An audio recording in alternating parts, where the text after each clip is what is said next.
E aí, hoje a gente vai fundo numa história. Uma história de sangue, de ideias, de caos que acabou criando o mundo em que a gente vive. Vamos falar sobre as grandes revoluções que definiram o que a gente entende hoje por liberdade, direitos e poder. Bora entender como tudo isso começou?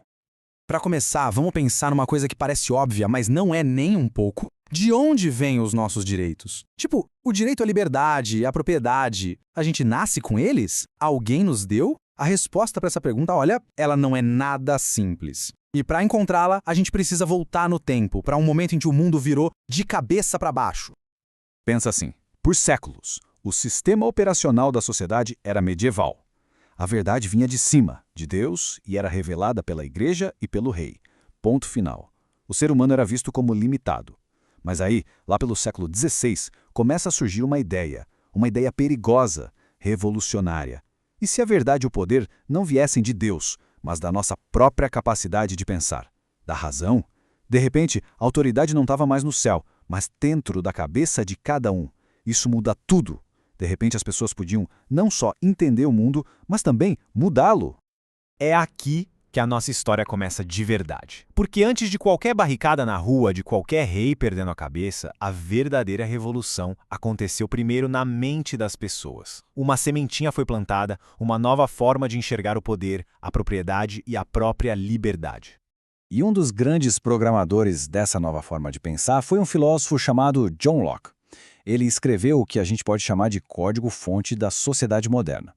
E esse código tinha 3 linhas principais: liberdade, propriedade e, a mais radical de todas, um governo só é legítimo se tiver o consentimento de quem é governado. Uau! Olha só que genial essa citação dele. O que ele está dizendo aqui é o seguinte: a água na fonte é de todo mundo, certo? Mas no momento em que alguém pega um cântaro e se dá o trabalho de tirar essa água, a água no cântaro passa a ser dela. Por quê? Por causa do trabalho. A propriedade para Locke não vinha de berço, de ser nobre, vinha do esforço.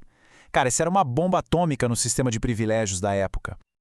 Então, resumindo a ópera, o que o Locke nos deu foi basicamente o kit de ferramentas ideológico para todas as evoluções que viriam a seguir. Primeiro, o poder não vem do rei, vem do povo. Segundo, o governo não pode fazer o que quer, tem que ter limites, tem que seguir a lei. E terceiro, liberdade e propriedade não são favores do rei, são direitos naturais de todo mundo, inalienáveis, ninguém pode tirar.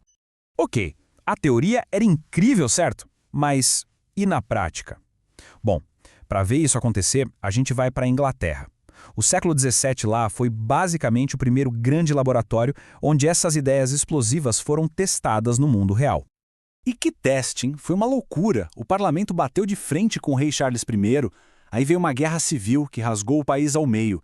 E o impensável aconteceu. O rei foi julgado e executado em público. Imagina o choque. Depois veio uma república, depois a restauração da monarquia e, finalmente, a Revolução Gloriosa, que, sem derramar sangue, colocou um ponto final na discussão, com a Declaração de Direitos de 1689. As regras do jogo mudaram para sempre.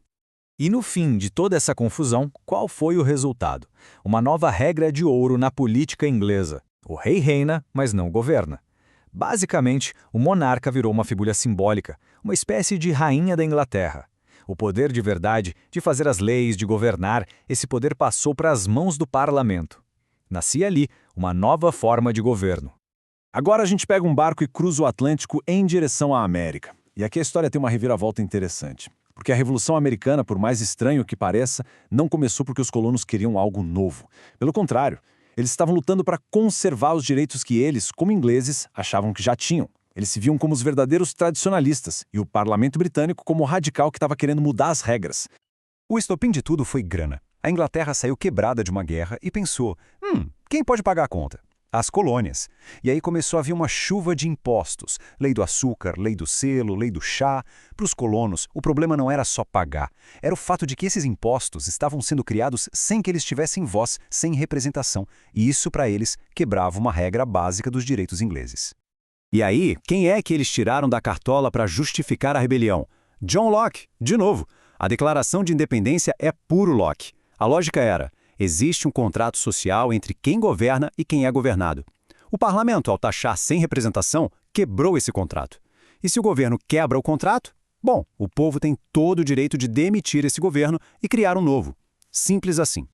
Agora, se a Revolução na América foi sobre preservar direitos, a Revolução Francesa, essa foi outra história. Foi um incêndio. A ideia não era consertar o sistema, era queimar o sistema inteiro até o chão e construir um mundo completamente novo, do zero, baseado puramente na razão e na igualdade. Para entender por que a França explodiu, basta olhar para esse gráfico. É muito simples. Você tinha o clero, o primeiro estado, a nobreza, o segundo estado, que juntos não davam nem 3% da população. E aí você tinha o terceiro estado, todo o resto, 97% da galera. E quem pagava imposto? Quem sustentava o luxo do rei da nobreza? Os 97%. Era uma panela de pressão prestes a explodir.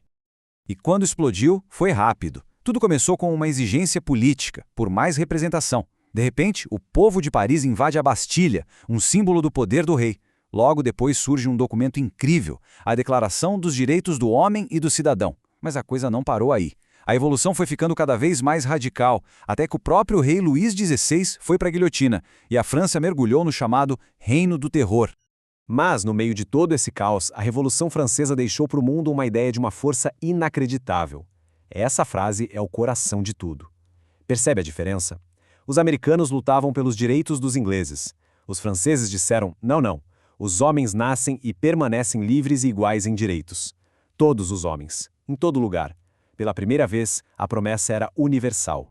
Só que essa promessa universal tinha um pequeno detalhe. Do outro lado do oceano, na colônia mais rica da França, Saint-Amigues, que hoje a gente conhece como Haiti, a maior parte da população era de pessoas escravizadas. E quando as notícias de liberdade, igualdade e fraternidade chegaram lá, eles fizeram uma pergunta muito simples e, ao mesmo tempo, devastadora. Legal, mas quem é considerado homem nessa declaração? A resposta veio na forma da única revolta de escravizados bem-sucedida da história. A Revolução Haitiana foi talvez a aplicação mais pura e radical das ideias revolucionárias. Não era só sobre a independência, era sobre abolir a escravidão de uma vez por todas. E eles conseguiram.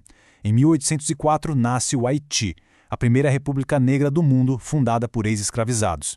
Um feito que não só esfregou hipocrisia na cara da Europa, mas que levou a ideia de liberdade a um patamar que nem os franceses tinham imaginado. Ufa. Ok. Inglaterra, América, França, Haiti, um monte de caos, de violência, de ideias. Mas como a gente conecta tudo isso? Bom, é aqui que a gente amarra todas as pontas e entende como essas batalhas de séculos atrás construíram, tijolo por tijolo, o mundo em que a gente pisa hoje. Essa tabela aqui ajuda a gente a organizar as ideias. Pensa assim, cada revolução foi um grande teste. A inglesa perguntou, dá para limitar o poder de um rei? A resposta foi sim. A americana perguntou, o povo tem o direito de se revoltar contra um governo injusto? A resposta foi sim. E a francesa fez a pergunta mais ambiciosa de todas. Dá para jogar tudo fora e construir uma sociedade do zero, baseada só na razão? A resposta, bem, essa é mais complicada. Mas ela com certeza acabou com o feudalismo e deu origem ao nacionalismo moderno. E a grande lição de tudo isso é a seguinte: as coisas que a gente considera normais hoje, democracia, direitos individuais, a ideia de nação, nada disso foi inevitável. Não foi um processo de evolução natural e bonitinho. Essas coisas foram conquistadas na marra, no meio de conflitos violentíssimos que viraram o mundo de ponta cabeça. Foram ideias pelas quais muita gente lutou e morreu.